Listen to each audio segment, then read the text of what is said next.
할렐루야.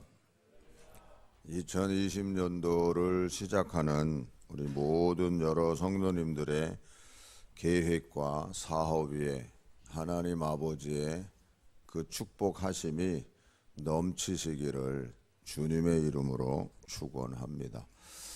옆에 분들하고 이렇게 인사하세요. 하늘문이 열렸습니다. 네, 다시 한번 또 이렇게 인사하세요. 다 잘 될 겁니다. 잘 된다는데 기분 나쁘세요? 다시 한번 다 잘 될 겁니다. 네, 다 잘 되는 게 저절로 되는 게 아니고 우리가 표를 한번 해야 돼요. 잘 될 거야. 그리고 가만히 있으면 안 되잖아요. 정복하고 정복해야죠. 자, 표를 하겠습니다. 우리 다 같이 하나님의 전신갑주를 입고, 네, 여기 다 있으니까는 그 다음에 전진 정복하고 기업을 받읍시다. 아멘. 자, 다 같이 합니다. 하나님의 전신갑주를 입고 전진 정복하고 기업을 받읍시다. 네, 다 같이 시작. 하나님의 전신갑주를 입고 전진 기업을 받읍시다. 아멘. 네. 그런데요, 정복하는 사람이 마음을 새롭게 하지 않고 나아가겠어요? 여러분, 어쨌든 2020년을 우리가 새해를 맞이하면서 각자가 새 마음을 품고 새로운 계획을 짜고 결심도 하고 그러셨을 거 아니에요. 아무 생각 없이 우리가 새해를 맞이하지는 않았을 겁니다. 이제 그거를 빗대서 우리가 성경에서 여호수아가 가나안 땅을 점령하는 거, 그걸 한번 우리가 비교하면서 우리가 어떤 신앙의 삶을 살아야 되는가를 한번 생각해 보려고 그래요. 여호수아가 가나안 땅을 정복하기 전에 저들이 하는 일이 있습니다. 하나님 앞에서 할례를 행합니다.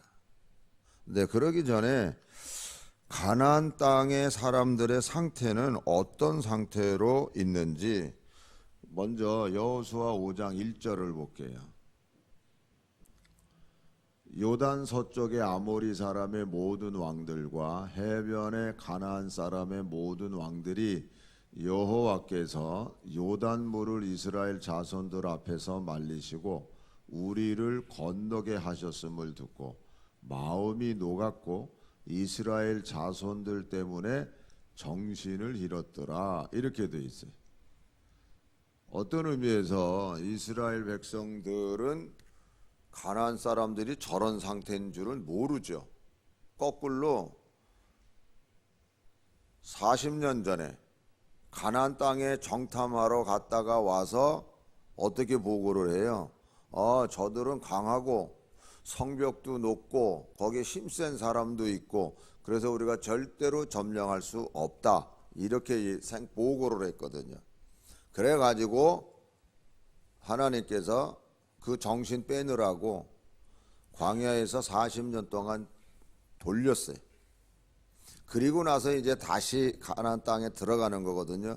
근데 가나안 땅 사람들은 요단강 건너는 그 사건 속에서 저 상태로 머물러 있는 거예요. 그래서 여리고성 같은 경우는 6장 1절 이스라엘 자손들로 말미암아 여리고는 굳게 닫혔고 출입하는 자가 없었더라. 이렇게 돼 있어요. 여리고성을 이제 점령하러, 즉 가나안 땅의 땅을 정복하러 처음 들어가는 저들의 행동이 어떤 행동을 하라고 하나님이 명령하셨냐면 5장 2절부터 나옵니다.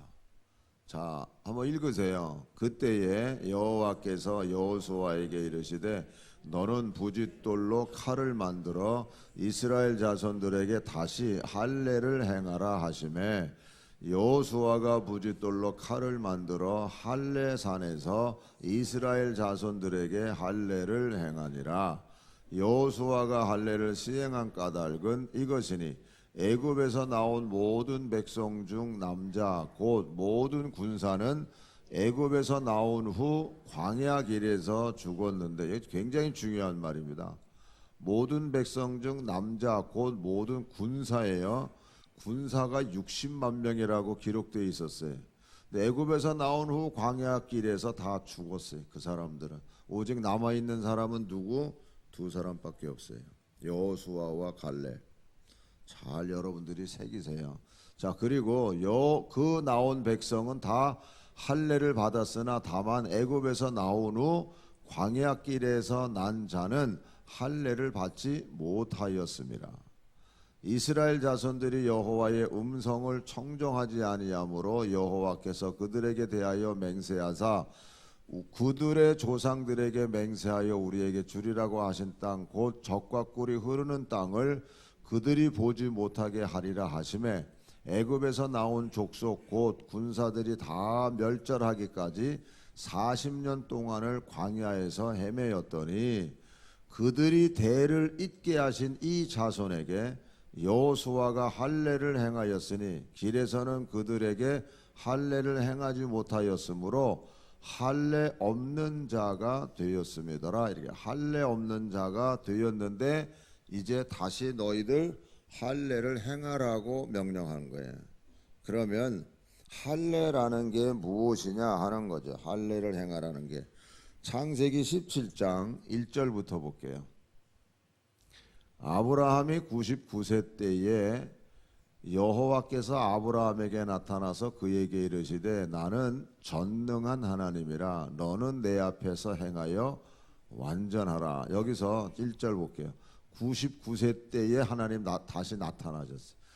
아브라함을 하나님이 부르실 때가 75세였습니다. 내 고향 본토 친척 아비집을 떠나 이래가지고 아브라함이 순종해서 떠날 때가 75세인데 그 사이에 사건이 있었죠. 그리고 나서 99세 때 하나님이 다시 나타나서 너는 내 앞에서 행하여 완전하라. 왜? 2절 내가 내 언약을 나와 너 사이에 두어 너를 크게 번성하게 하리라 하시니 아브라함이 엎드렸더니 하나님이 또 그에게 말씀하여 이르시되 보라 내 언약이 너와 함께 있으니 너는 여러 민족의 아버지가 될지라 이제 후로는 내 이름을 아브라함이라 하지 아니하고 아브라함이라 하리니 이는 내가 너를 여러 민족의 아버지가 되게 함이니라. 내가 너로 심히 번성하게 하리니 내가 내게서 민족들이 나게 하며 왕들이 내게로부터 나오리라.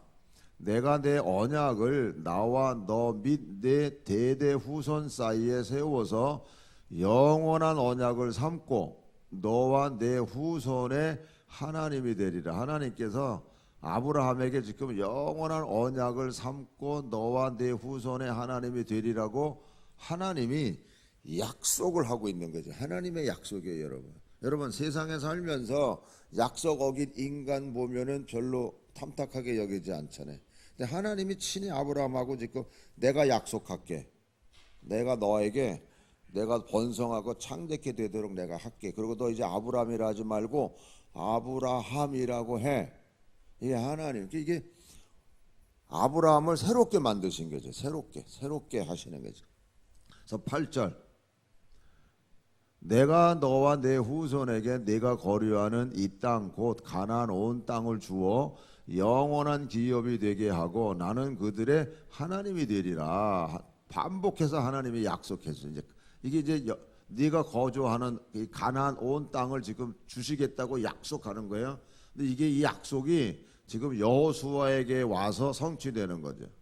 자, 그다음에 9절 하나님이 또 아브라함에게 이르되 그런즉 너는 내 언약을 지키고 내 후손도 대대로 지키라. 너희 중 남자는 다 할례를 받으라. 이것이 나와 너희와 너희 후손 사이에 지킬 내 언약이니라. 너희는 표피를 베어라. 이것이 나와 너희 사이에 언약의 표징이니라. 너희의 대대로 모든 남자는 집에서 난 자나 또는 너희 자손이 아니라 이방 사람에게서 돈으로 산 자를 막론하고 난 지 8일 만에 할례를 받을 것이라 라고 이야기해요. 자, 그래서 13절 너희 집에서 난 자든지 너희 돈으로 산 자든지 할례를 받아야 하리니 이는 내 언약이 너희 살에 있어 영원한 언약이 되려니와 할례를 받지 아니한 남자 곧 그 표피를 베지 아니한 자는 백성 중에서 끊어지리니 그가 내 언약을 배반하였음이니라 라고 말씀하셨어요. 그러니까 할례는 하나님이 우리하고 약속을 했단 말이에요. 그래서 내 편에서 내가 하나님과의 말씀을 내가 믿고 나도 하나님 앞에 언약을 합니다 하는 행위가 바로 이 할례예요. 그래서 아까 여기 있는 말씀처럼 할례를 받지 않으면 그는 내 언약을 배반한 자라고 가르쳐 줍니다. 그러니까 이스라엘 모든 백성은요 다 할례를 받아야 돼. 이 할례가 얼마나 그래서 중요한 건지 모르는 거예요. 근데 이 할례를 이제 여호수아에게 바로 이 할례를 행하라는 거예요. 그러니까 너희들이 일반적으로 결심하고 결단하는 그런 거를 의미하는 게 아니라 그보다도 더 깊은 거예요. 그러니까 요즘 말로 얘기하면은 이제 나는 하나님의 것입니다. 나는 하나님의 것이고 나는 하나님 말씀에 죽도록 충성하겠습니다 하는 의미예요. 이게 다시 말하면 이제 나는 죽으면 죽으리라는 각오 속에서 당신만 의지하고 하나님만 믿고 따르겠습니다라고 결심하고 가는 게 이게 할례 의식이에요. 그러니까 지금 이스라엘 모든 백성들에게 할례를 행하라고 하는 그 속에서는 모든 이스라엘 백성들이 그 할례 속에서 하나님만을 바라보고 하나님 뜻대로 순종하겠다고 하는 온 백성들의 결단이에요, 그게. 그리고 나서 여리고성을 점령하러 가는 거예요. 그러니까 여러분 이걸 앞에 할례를 온 백성들이 행했다고 하는 거 이걸 먼저 여러분들이 생각을 하셔야 돼요. 그리고 나서 여리고성을 점령해라. 근데 여리고성을 점령하라는 방법이 뭐요? 하루에 한 번씩 그 성을 돌고 6일 날까지는 그렇게 돌고 7번째 날에는 7바퀴 돌고 그리고 외치라 할 때 외쳐라. 그러면 무너진다. 여러분 요 여리고성 한 사건 요것만 보면요 이해가 안 돼요. 그러나 할례를 행하고 나서 하는 행동을 보면 이해가 되는 거예요. 왜? 온 이스라엘 백성들이 하나님 앞에서 지금 맹세했거든요.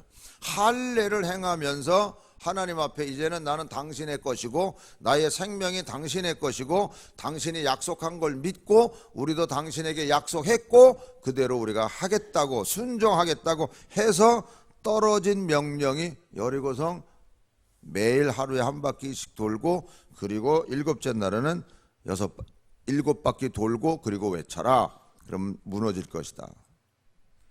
자, 말씀을 볼게요. 그냥 그대로. 여호수아, 자 읽으세요. 시작. 이스라엘 자손들로 말미암아 여리고는 굳게 닫혔고 출입하는 자가 없더라.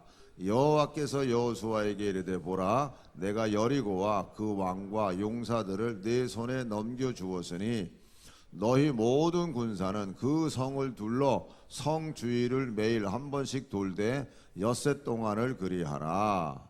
이렇게 말씀하고 나서 10절로 넘어갑니다. 다 같이 읽으세요. 여호수아가 백성에게 명령하여 이르되 너희는 외치지 말며 너희 음성을 들리게 하지 말며 너희 입에서 아무 말도 내지 말라. 그리하다가 내가 너희에게 명령하여 외치라 하는 날에 외칠지니라 하고, 즉 하루에 한 바퀴씩 돌 때는 너희들 아무 말도 하지 마라. 아무 말도 하지 마라. 그냥 돌아. 그런데 돌 때 어떻게 도냐 하면요, 여기 보는 대로 11절 여호와의 괴가 그 성을 한 번 돌게 하고 그들이 진영으로 들어와서 진영에서 자니라.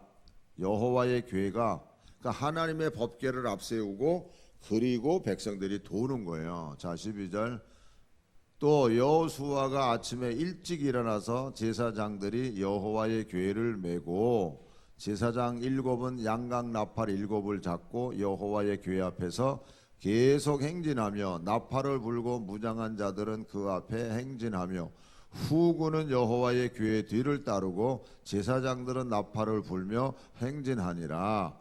그 둘째 날에도 그 성을 한 번 돌고 진영으로 돌아오니라. 엿새 동안을 이같이 행하니라. 그러니까 엿새 동안 하나님의 법궤를 앞세우고 그리고 모든 군사들이 아무 말 하지 않고 돌아가는 거지. 그래서 자, 그 다음 절 15절부터 볼게요. 일곱째 날 새벽에 그들이 일찍이 일어나서 전과 같은 방식으로 그 성을 7번 도니 그 성을 7번 돌기는 그날 뿐이었더라. 7번째 제사장들이 나팔을 불 때에 여호수아가 백성에게 이르되 외치라. 여호와께서 너희에게 이 성을 주셨느니라. 이 성과 그 가운데에 있는 모든 것은 여호와께 온전히 바치되 기생 라합과 그 집에 동거하는 자는 모두 살려주라. 이는 우리가 보낸 사자들을 그가 숨겨주었음이니라. 너희는 온전히 바치고 그 바친 것 중에서 어떤 것이든지 취하여 너희가 이스라엘 진영으로 바치는 것이 되게 하여 고통을 당하게 되지 아니하도록 오직 너희는 그 바친 물건에 손대지 말라. 은금과 동철 기구들은 다 여호와께 구별될 것이니 그것을 여호와의 곳간에 드릴지니라 하니라. 이에 백성은 외치고 제사장들은 나팔을 불매 백성이 나팔 소리를 들을 때에 크게 소리질러 외치니 성벽이 무너져 내린지라. 백성이 각기 앞으로 나아가 그 성에 들어가서 그 성을 점령하고 그 성 안에 있는 모든 것을 온전히 바치되 남녀노소와 소와 양과 나귀를 칼날로 멸하리라. 남녀노소와 소와 양은 나귀를 칼날로 다 죽여요. 다 죽여.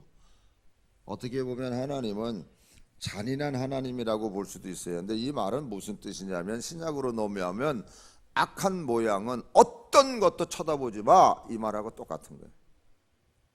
악한 것은 이방에 있는 모든 건 하나님 볼 때는 다 불결한 거예요.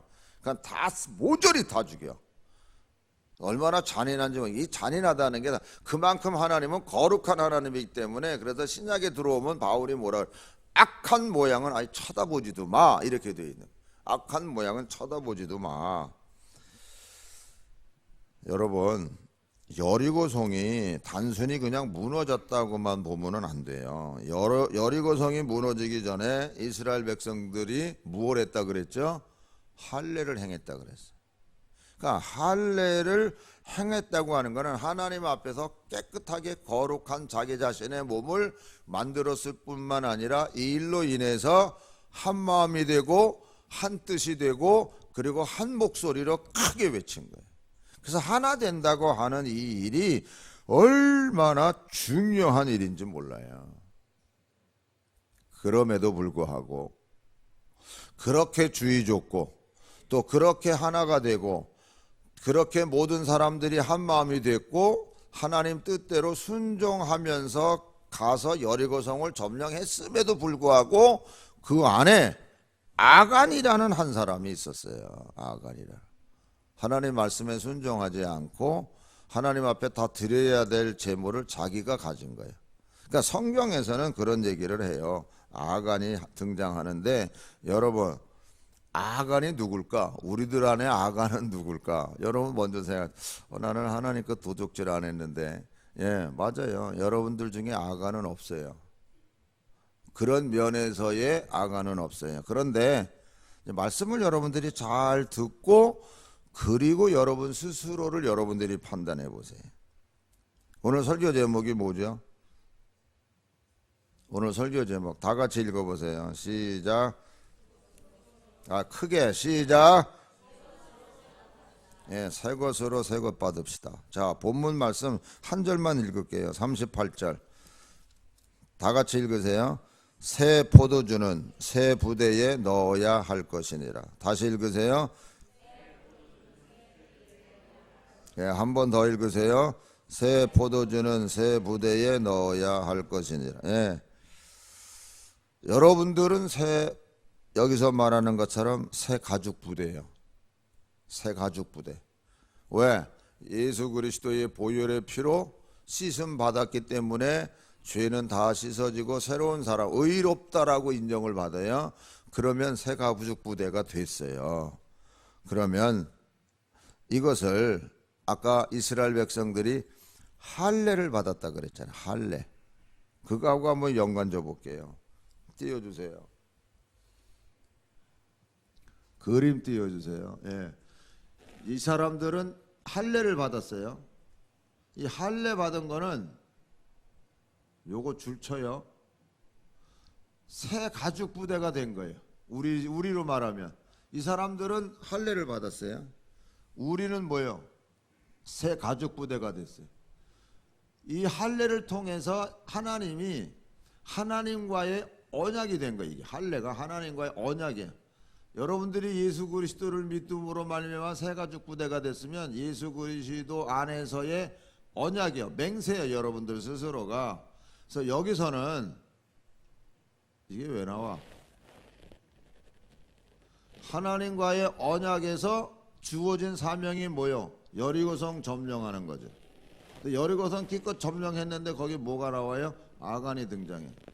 여기서 예수 그리스도의 언약 속에서 여리고성 점령인데 여기는 우리는 뭐야? 새것 받는 거예요. 새것. 새 가죽 부대에 새 것을 받는 거예요. 이해가 되세요? 그러면서 지난 우리가 마지막 주일날, 지난 마지막 주일, 우리 2019년도 마지막 주일날 새해를 맞이하는 우리들이 네 가지의 이 말씀은 기억하고 가자 그랬습니다. 그게 뭐였냐? 다음 거 띄워주세요. 자, 여호와 이레, 하나님께서 모든 걸 준비하신다.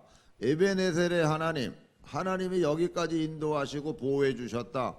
여호와 니시, 우리로 하여금 승리하게 하시는 하나님. 여호와 라파, 하나님이 우리를 치료하시는 하나님. 자, 이런 하나님을 믿고 우리가 나갑니다. 즉 우리가 새 마음을 품고 새로운 계획 속에서 하나님의 은혜 가운데 새로운 소망을 가지고 나가요. 이 믿음을 가지고 나가요. 그러면 새 것을 받는 거 아니야, 새 것. 여기다가 공간 이렇게 아니지. 여기다가 빈 공간을 띄우라 그랬지. 빈 공간을 띄워야 다음에 새 것 받는 거예요. 여기다가 이 공간이 여기 있다고 지금. 답 다 알아놨잖아. 그 분명하게 잘 다음 사람한테 얘기해요. 새 것이 뭐냐? 그러면 우리가 띄워주세요.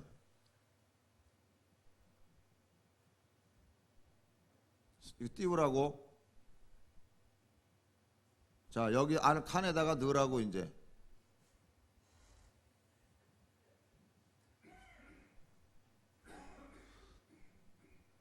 여호와 샬롬이야. 여호와 샬롬이 무슨 뜻이죠? 하나님이 우리에게 평강을 주시는 거예요. 여러분, 어떤 일을 하더라도 내 마음이 편안하지 않고 하는 일은 다 실패봐. 여러분, 아간이라는 게 다른 게 아니에요. 여러분, 하나님이 우리 안에 계시고 하나님이 모든 것을 준비해 주시는 이 모든 것 속에서 하나님이 함께하고 계시기 때문에 우리가 가져야 될 새 것이 뭐냐면 여호와 샬롬이요, 평강의 하나님이 나를 편안하게 모든 걸 인도하는 거예요. 그래서 내 마음이 편안해야 되는 거예요. 자, 그런 관점에서 예수님 뭐라 그러셨어요? 그래, 너희들이 이 땅에 살면서 수고하고 무거운 짐 지고 살잖아. 다 내게 와. 그러면 내가 너희를 편히 쉬게 해줄게. 편히 쉬게 한다는 게 뭐예요? 평강이요, 평강. 그러니까 제일 키워드가 뭐냐? 정말 예수 그리스도 안에서 내가 새롭게 변화되어져서 하나님 뜻대로 살아갈 수 있는 이 은혜가 우리에게 있다 그러면 뭐가 우리에게 있어야 되느냐? 여호와 샬롬이라니까. 평강의 하나님이 나를 지배하고 다스리고 있어. 모든 염려, 근심, 걱정이 다 없는 거예요. 평강의 마음을 가지고 살아가야 되는 게 이게 예수 믿는 사람의 근본 자세예요. 일이 잘 되고 뭐 형통하고 뭐 그래서 편안하다고. 그럼 일이 안 되면 어떡하게? 그게 아니에요.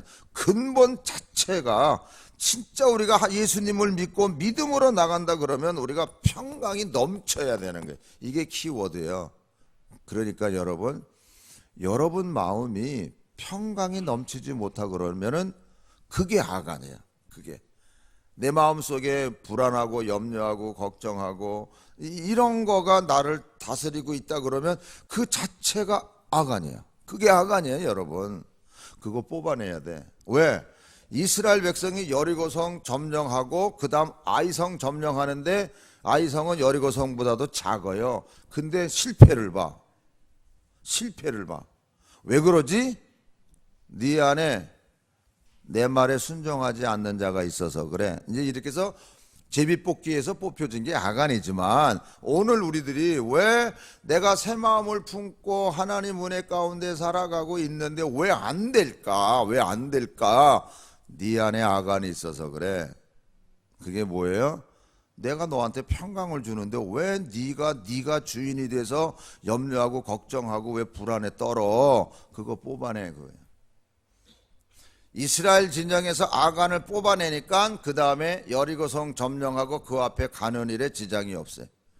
그러나 오늘 우리들 마음속에 하나님의 평강이 가득 차고 넘쳐야 모든 일의 시작이 정말 향하는 일마다 열매가 풍성할 텐데 여전히 내 안에 염려 근심 걱정이 있다 그러면 여러분 새 포도주를 낡은 가죽 부대에 넣는 자가 없나니 만일 그렇게 하면 새 포도주가 부대를 터뜨려 포도주가 썩어지고 부대도 못 쓰게 되니라. 되인 말씀 안에서 새 가죽 부대에다가 흔 포도주를 넣는 거예요. 흔 포도주. 옛 습관과 버릇을 그냥 담아둬. 그러면은 하나님의 역사는 안 일어나요. 새 부대에는 새 술을 넣어야 돼. 즉 새술이라는 게 아까 말씀드린 것처럼 하나님 안에서의 샬롬, 평강이에요. 그래서 주 안에서 항상 기뻐하라는 말이 짝이 맞는 거예요. 주 안에서 어떻게 항상 기뻐하느냐? 하나님이 주시는 새 것으로 넣는 거예요. 여러분 새 마음을 품는다는 게 다른 게 아니라 새로운 결심을 한다는 게 아니에요. 여러분 이미 그건 가죽 부대 속에 들어가지만 하나님이 주시는 샬롬, 이 평강, 이게 우리 안에 들어오는 거예요. 빛이 비춰져서 어둠이 물러가는 것처럼 여호와 샬롬, 이거를 우리가 품고 가야 되는 거예요. 할렐루야. 그래서 아간을 뽑아냈더니 하나님께서 그 다음은 전진 그 정복하고 기업을 누리는 거예요. 비슷한 말씀 하나 볼게요. 사무엘하 21장 14절이에요. 다 같이 읽으세요. 사울과 그의 아들 요나단의 뼈와 함께 베냐민 땅 셀라에서 그의 아버지 기스의 묘에 장사하되 모두 왕의 명령을 따라 행하라. 그 후에야 하나님이 그 땅을 위한 기도를 들으시. 그 후에야 이 일이 이루어지고 나서야 하나님이 그 땅을 위한 기도를 들으시니라라고 가르쳐줘요. 이게 무슨 사건이냐 하면 다윗이 왕이 됐잖아요. 왕이 되고 나서 시간이 흘렀어요. 근데 3년 동안 기근이 드는 거예요. 이게 뭐지? 하나님 왜 그래요? 내가 뭘 또 잘못했다고 그래요? 하나님 왜 그래요? 하고 하나님께 물어봤더니 이건 네 탓이 아니고 사울 왕 때에 그가 기브아 사람을 죽였어. 그래서 그 일로 인해서 지금 내린 거야. 그러니까 기브아 사람을 사울 왕이 죽인 거예요. 기브아 사람은 옛날 여호수아 시대 때 여호수아를 속여가지고 멀리서 왔다고 속인 거거든요. 털커덕 받았어요. 하나님의 백성이 된 사람이에요. 근데 이 사람들을 사울 왕이 죽인 거예요. 그러니까 이 사람들이 얼마나 억울해요. 억울하니까 하나님 앞에 막 기도했겠죠. 때가 되매 그 소원이 이루어질 어떤 때가 되매 다윗 왕 때 이런 현상이 된 거예요. 그러니까 다윗이 부른 거예요. 기브아 사람들을 이게 왜 이렇게 된 거? 너희들한테 이제 뭘 주냐? 했더니 피 흘린 사람들의 그 자손들의 피를 우리가 거둘 수 있게 해달라. 이렇게 얘기를 하는 거예요.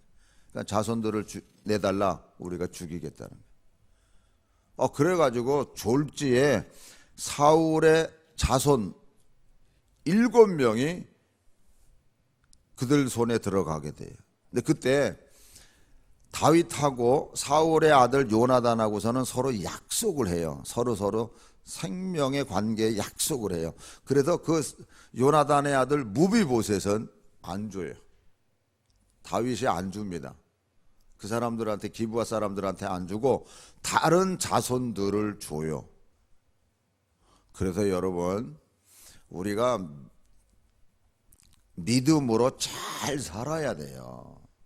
그래야 잘 산 그게 후손들에게 복이 되고, 잘 못 살면, 다윗은 잘 살았기 때문에 그것 때문에 후손들이 복을 받는 계기가 되지만, 사울 왕은 그 기브아 사람들을 죽인 그 결과로 자기 손자, 괜한 이게 벼락 맞는 거예요. 손자들은 지금 아무것도 모르고 죽는 거예요. 지금 억울하게 죽임을 당하는 거예요. 그래서 잘 살아야 돼. 진짜 잘 살아야 돼. 그 일을 정리해 줘요. 그랬더니 사실 갑자기 자기 자식이 이런 일로 죽으니 그 엄마가 얼마나 억울하고 얼마나 그 나름대로 또 얼마나 분통이 터지겠어요. 이건 우리가 잘못한 것도 아닌데 왜 자기 지금 사울 왕이 자기 할아버지 때 잘못한 건데. 그래서 이 엄마가 자기 죽은 자식을 까마귀들이 먹을까봐 밤새 지키는 그 모습을 다윗이 보고 사울 왕과 그의 자식들과 지금 죽은 그 시신들을 다 거두어서 깨끗하게 장례를 치러줘. 그 후에야 하나님이 그 기도를 들어주시더라. 이렇게 되어 있는 거예요. 다시 한번 그 말씀 읽을게요. 사울과 그의 아들 요나단의 뼈와 함께 베냐민 땅 셀라에서 그의 아버지 기스의 묘에 장사하되 모두 왕의 명령을 따라 행하니라. 그 후에야 하나님이 그 땅을 위한 기도를 들으시니라. 할렐루야. 그러니까 여러분 안에 있는 어떤 불안한 요소가 없어지는 게 아니에요. 있어요. 사업하는 사람 항상 사업하다 보면은 부닥치는 문제들이 있잖아요. 그 부닥치는 문제를 하나님이 주시는 샬롬, 평강으로 이겨내면 되는 거예요. 그러니까 불안, 염려, 근심을 다 뽑아내는 거예요. 할렐루야. 할렐루야. 그거 뽑지 않고 하면 안 열리고 안 풀립니다. 그래서 정말 이것을 무엇으로 뽑아야 되나? 무엇으로? 그 뽑는 건 다음 주일날 얘기할게요. 대신에 여호와 샬롬, 이게 새 것이요. 새 것 속에 새 것 받는 게 뭐냐? 새 것 받는 게 뭐냐? 그게 여호와 샬롬이라니까. 하나님의 평강이 나를 다스리고 통치하는 거예요. 그래서 그렇게 되면 모든 게 자연적으로 풀리고 열리는 역사가 일어나는 거예요. 할렐루야. 그래서 우리가 제일 중요한 거, 반드시 중요한 거, 야고보서 1장 19절부터 20절까지 볼게요. 다 같이 읽으세요. 시작. 내 사랑하는 형제들아, 너희가 알지니 사람마다 듣기는 속히하고 말하기는 더디하며 성내기도 더디하라. 사람이 성내는 것이 하나님의 의를 이루지 못함이니. 사람이 성내는 것이 하나님의 의를 이루지 못함이니라. 할렐루야. 옆에 사람하고 이렇게 인사하자. 절대 화내지 맙시다. 이렇게 생각하면 돼요. 좋은 계획을 여러분들이 다 하시잖아요. 왜 작심삼일이 되는지 아세요? 결심이 약하기 때문에도 말할 수 있어요. 그러나 무엇보다도 오늘 이 말씀을 기준으로 해서 절대 화내지 마세요. 화내는 그게 모든 결심과 결단이 다 없어지는 거예요. 그래서 성경은 뭐라 그래요? 온유한 마음으로 권면해라 이렇게 돼 있어요. 니들이 하고 싶은 말 있니? 그럼 온유한 마음 가지고 해. 절대 화내지 마. 절대 화내지 마. 대신 온유한 마음. 그러니까 내 안에 있는 분노, 혈기 이거 다 뽑아내야 된다니까. 이게 악안이에요, 여러분. 악안을 끼고 사는 하는 역사가 안 일어납니다. 이걸 뽑아내고 친히 때마다 일마다 평강의 하나님이 나와 함께 하셔서 내 마음속에 주시는 그 평강을 가지고 살아가야 돼요. 그러면 열립니다. 반드시 열립니다. 왜? 그 평강의 하나님이 우리 안에 성령으로 역사하셔서 지혜와 총명의 영이신 그분이 내게 임하시는데, 지혜와 주시는 그 총명 가지고 일을 하는데 누가 감당할 수 있겠어요? 할렐루야. 그래서 여러분 정말 내 안에 평강, 이게 새 거예요. 이게 새 거라니까. 다른 게 새 것이 아니에요. 이게 차고 흘러 넘치면 그만큼 그 물이 흘러가는 곳마다 길이 열릴 것이고, 닫혀 있으면 열리고 묶여 있으면 풀릴 것이고, 그 성전에서 흘러내리는 그 물이 닿는 곳마다 새롭게 회복되고 번성하고 창대케 된다는 게 다른 게 아니에요, 여러분. 하나님이 내게 주신 그 평강이 평강으로 흘러가는 그 모든 곳에는 형통함이, 축복이 깃들여지는 겁니다. 할렐루야. 그래서 2020년 이 한 해 동안 평강의 하나님께서 친히 우리들을 어루만져 주시고 인도해 주셔서 범사의 모든 일들이 형통하고 승리하시기를 주님의 이름으로 축원합니다. 기도하겠습니다. 내 안에 평강이 있으면요, 잘못된 어떤 모든 것들이 기억은 돼도 분노는 안 일어납니다. 참는 것도 좋지만 그거는요 나중에 폭발할 가능성이 있어요. 참는 게 아니에요. 평강이 내 안에 흘러가는 거예요. 그러면 참아지게 돼 있어요. 그래서 참는 거지. 참아야 돼. 내가 참아야 돼. 아니에요. 주님께 맡기는 거예요. 하나님, 나 이 십자가 진짜 어려워요. 그래서 그 십자가 안에서 내가 죽는 거지요. 내가 죽으면 거꾸로 주님이 내 안에 계시기에 그분이 주시는 평강이, 내가 주는 평강은 세상이 주는 것과 같다고 다르다고 하셨거든요. 위로부터 임하는 평강. 여기에 우리가 초점을 맞춰서, 여러분 우리가 새 결심하면 우리 새 마음을 갖고 있는 거예요. 근데 그 위에 새 것 받아야 돼. 이걸 위해서 기도하세요. 새 것이 바로 다른 게 아니라 여호와 샬롬이에요. 평강이에요. 이 마음 가지고 승리하며 살겠다고 우리 주여 한번 부르짖고 기도합니다. 주여 하나님 감사합니다. 한 해를 시작하게 하셨고 이제